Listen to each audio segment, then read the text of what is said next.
Yo, what's up? Welcome back to another episode of the SWAS, continuing on NFL Week 3, Bears, Colts in Indianapolis. Let's do it. Welcome to the SWAS. The SWAS. SWAS. Hey, get the SWAS. All right, like I said, Bears are on the road in Indy. Colts are laying 1 or 1.5, depending on your sports book. Total sitting at pretty much 43.5 across the board here. According to these pie charts that I don't trust, action's pretty split on this one. Maybe slightly leaning towards Chicago, but pretty much 50-50 across the board here. So let's get into this matchup. Chicago has struggled against the Colts in recent years. 2-4 against the spread, 2-4 straight up in their last 6 matchups against the Colts. But we're not worried about previous matchups. We want to know about this matchup. So let's start with Caleb Williams.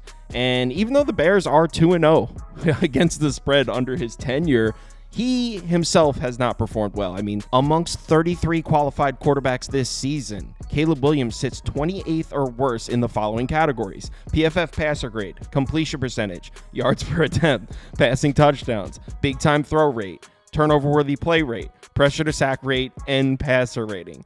So safe to say Caleb Williams isn't really racking up the numbers here. The Bears passing offense is 30th in DVOA, 30th in EPA per dropback, 29th in success rate per dropback. And you might be thinking, oh, well, Kyle, maybe they're running the ball. Nope. Bears RB room. Through 2 games, just 82 rushing yards on 33 carries, 2.49 yards per carry. So they're struggling to run the ball as well. They're 28th in rushing DVOA as a team, 24th in EPA per rush, 23rd in rushing success rate. The pass protection also struggling. 30th in pass block win rate, 20th in grade, 21st in pressure rate allowed, 32nd, dead last in adjusted sack rate. They're not creating a ton of space in the run game either. 15th, 17th, 32nd, and 29th. Now, these numbers could be more of a result of who they played, and we'll get to that in a second. Caleb Williams also really struggling with the blitz. When blitzed this year, of 32 quarterbacks, he's dead last in completion percentage, yards per attempt, and turnover-worthy play rate. He's 31st in PFF grade, so second to last in PFF grade. So he's really struggled with the blitz. And you want to know which defense has been blitzing a lot more this season? The Colts. They were 31st in blitz rate last year, 9th in blitz rate this year, specifically because of last week. They blitzed Malik Willis on 50% of his dropbacks last week. So it was clear the Colts came in with a game plan, send the blitz at Malik Willis. And you know what? Caleb Williams being a rookie making his 3rd start, I would imagine they come in with a similar game plan. Another thing this Colts defense likes to do, run zone coverage. Last year, they were 2nd in the NFL in zone coverage frequency. This year, they're 1st. So the Colts run a lot of zone coverage, and that's good news for Caleb Williams because he's actually been terrible trying to throw the ball in man coverage. But against zone coverage, he hasn't been good either.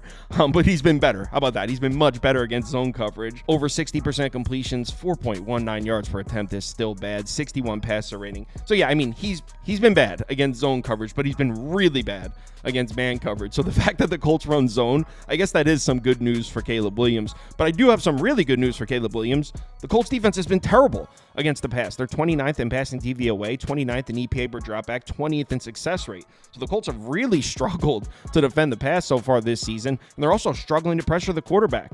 24th in pressure rate, 13th in adjusted sack rate, 26th in pass rush win rate. And like I said earlier, something that we do have to keep in mind here when we're looking at these terrible Bears offensive numbers and these terrible Caleb Williams numbers, we have to keep in mind who they played.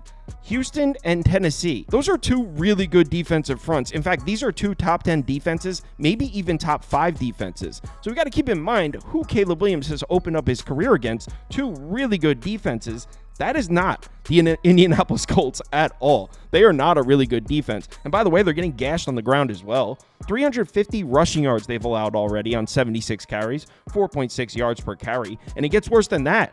They're not even healthy. There's no Abukum. There's no DeForest Buckner. Juju Brents is hurt again. He was hurt for a little while last year. So this Colts defensive front is missing 2 of its most important pieces for this game. Now, to be fair, Chicago has some issues on the offensive line themselves. Ryan Bates still not ready to play. They brought him in this year. They had a problem at center last year. They bring in Ryan Bates to address that problem. He still hasn't played, and he's not going to play in this game. Nate Davis is also listed as questionable, but, I mean, he hasn't been playing that well.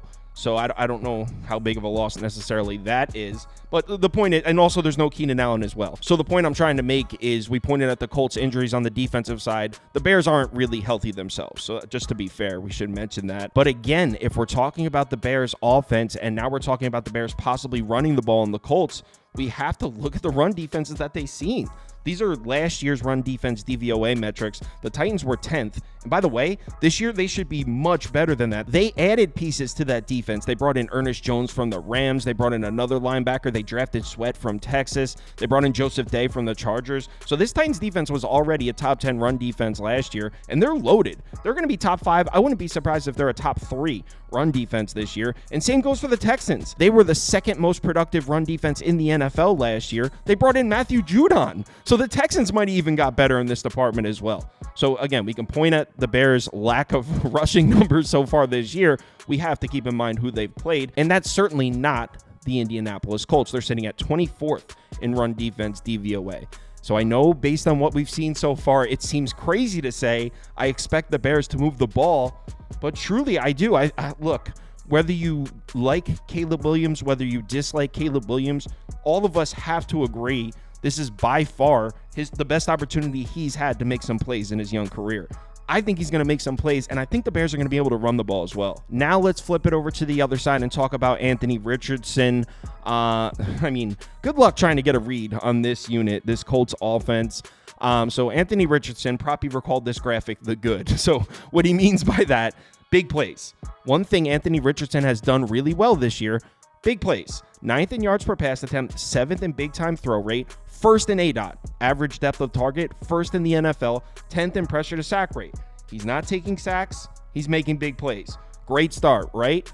Well, the efficiency numbers are down. He's 33rd amongst 33 qualified quarterbacks in completion percentage. He's also dead last in turnover-worthy play rate. So not only the turnovers, but he should have committed more turnovers is what these numbers are telling us. 29th in passer rating. So Anthony Richardson has made some big plays, but he has not been efficient at all. The Colts pass offense as a whole, slightly below average so far. It's only been 2 games, but 18th in DVOA, 18th in EPA per dropback, 23rd in success rate, slightly below average there.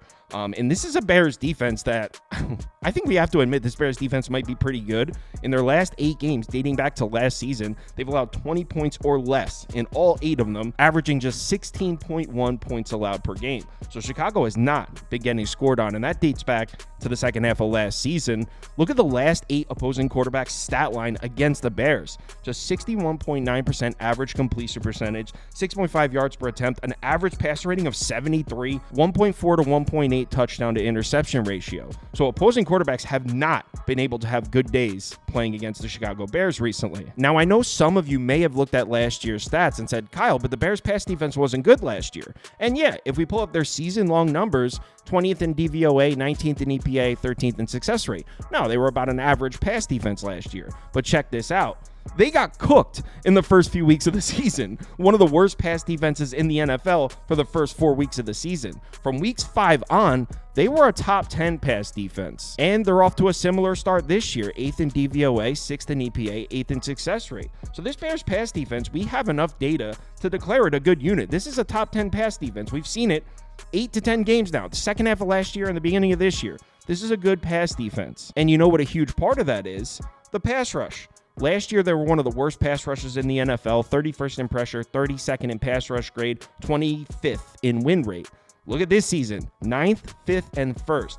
They are getting pressure on the quarterback. Now, something we do have to mention here, and you'll like this if you're a Colts fan or you plan on betting the Colts, Anthony Richardson has done a great job handling pressure.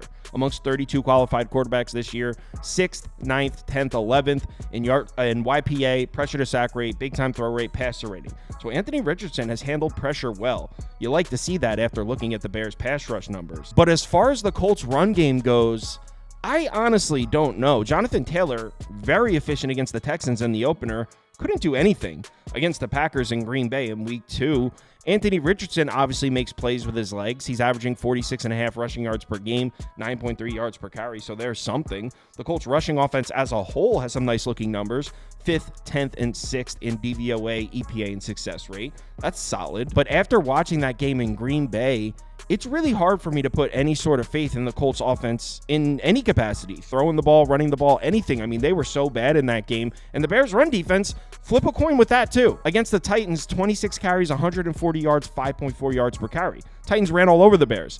Then they went on the road to Houston, 22 carries, 75 yards, 3.4 yards per carry. Texans couldn't run the ball at all in that game. So is the Bears' run defense good or bad? I mean, we really don't know. The numbers on the season look pretty good, 12th, 5th, and 4th. And if you look at last year, it looks pretty good, right? 6th, 7th, and 3.8 yards per carry allowed. But check this out about last year. It's almost the exact opposite of the pass defense. Last season, the Bears struggled to defend the pass the first few weeks of the year, then became a top 10 pass defense. With the run defense, it's the opposite. Weeks 1 through 10, they were arguably the best run defense in the NFL. Weeks 11 through 18, they most definitely weren't. So are the Bears a good run defense or not? I mean, now some good news for that. Houston couldn't run the ball at all last year. They were one of the least efficient rushing attacks in the NFL. But now that they added Joe Mixon, who fits better in their system, their offensive line's finally healthy, we really don't know if Houston's a good rushing attack or a bad rushing attack yet. I think they might be all right. So as far as making a prediction on that side, the Colts offense against the Bears defense,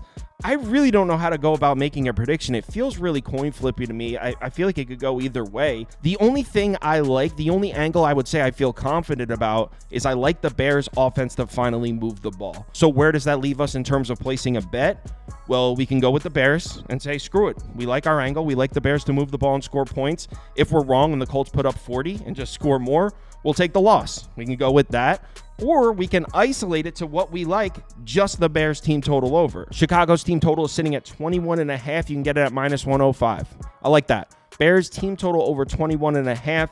As far as a side, it would be the Bears. I think the Bears win the game here. I don't trust this Colts defense at all, but I don't know if I actually place that bet. Chicago's team total over 21.5.